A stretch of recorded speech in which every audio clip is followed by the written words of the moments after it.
दर्शक बंधु आज आपण मैंने रविवार महाअध्याय ओढ़णी सीरियल गोटे जबरदस्त एपिसोड देखा पाइबे जहाँकि देखापी दर्शक मान मनरे बहुत उत्कंठा रही सीरियल एमती किसी ट्विस्ट आसब आपण मैंने देखिले आश्चर्य होइजिबे।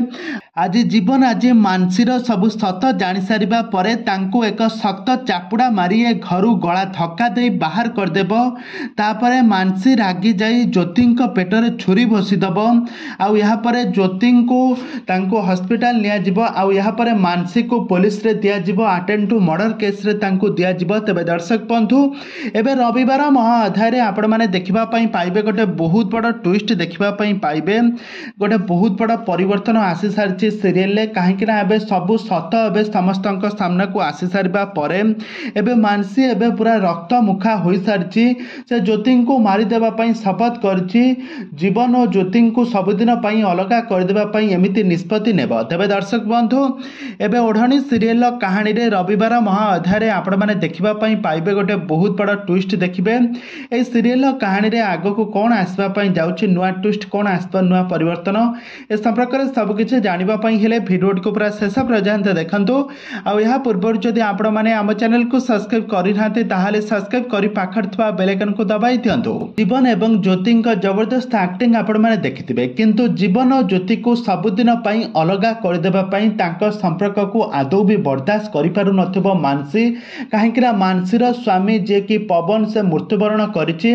आउ जेतेबेले जेजेमा जेतेबेले कहिबे कि आउ जेजेमा जेतेबेले मानसी आउ जेतेबेले आज जेतेबेले जेजेमा ज्योति आउ जीवन को जेतेबेले कहिबे कि ए घरर पवन को फेरई आनिबा पई ताकू ए घरर गोटे उत्तराधिकारी देबा पई से दुहे परस्पर सहित शारीरिक संपर्क रखुथिबे सेही समय गोटे बहुत बड़ ट्विस्ट आसीछि। आज कौन करिबो ना मानसी आज तांको शारीरिक संपर्क रखुथिबा समय से तांको सहित भूत वेश साजी भूत मुखा पिंधि तांको हैरान करिबो। आउ यहाँ पर गोटे बहुत बड़ ट्विस्ट आसीबो। आउ ज्योति आज शपथ नेब जे मानसीर सबु सत आज समस्त सामना को आनिबो। आउ आज जेतेबेले समस्त परिवार लोक माने समस्त एकजुट थांती आज ज्योति आज मानसीर सबु मुखा खोलीदेब। तापर मुखा खोली सारिबा परे मोहिनी कहबो अरे तू सेई भूत जे कि आम परिवार लोकन को आउ मानसी आउ ज्योति को हैरान करूछु। तापर मानसी कहबो नाही सासुमा। तापर जीवन मानसी को कहबे तमे एमिति काहेकि कल मते आगे कुह। तापर ज्योति तापर मानसी कहबे कि मु एमिति करिवार प्रकृत कारण हेउची तुमे दुहे एकाठी रहिबा मु केबे भी चाहू नथिली। मु तुमको सब बेले मो स्वामी रूप रे चाहूथिली आ तुमे ज्योति सहित संपर्क रखिबो। आ ज्योति घरर बड़ बहु कुल वंशर बड़ बहु हब मु एहा केबे भी बर्दाश्त करि परिबे नाही एमिति किछि कहबे।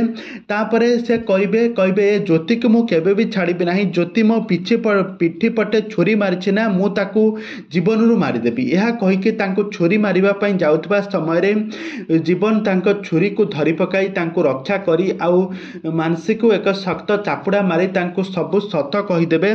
तबे दर्शक बंधु पुलिस को देदेबे। तबे दर्शक बंधु एबे ओढ़णी सीरियल कहानी रे दिन को दिन बहुत बड़ ट्विस्ट आसबा पई जाउछि जहाँकि आपण माने हमर एही चैनल माध्यम देखा पाउथिबे। तबे दर्शक बंधु आपण मानकु आम भिडियोटी केमिति लागिला हमकु निहाती भाବରେ कमेंट बॉक्स रे कमेंट करंतु।